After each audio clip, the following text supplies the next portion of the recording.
chegava a hora dela, o pai dela não leva pra ela.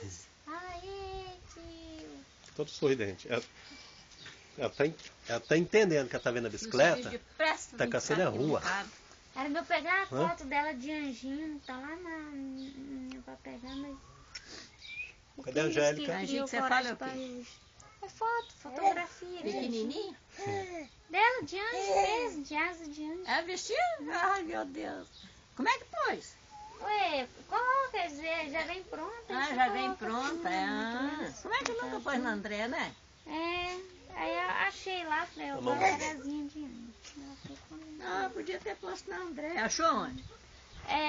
Fez lá na fotógrafo. Lá aquele homem mudou de uma esquina para outra. Como é o nome dele? De vez em quando ele muda. Eu passo muito ali para ir caçar. Agora a Márcia parece que fechou a loja. Agora é a Rosângela. Fui procurar ontem, que a Rosângela veio de uma saia até bonitinha, blusa. A danada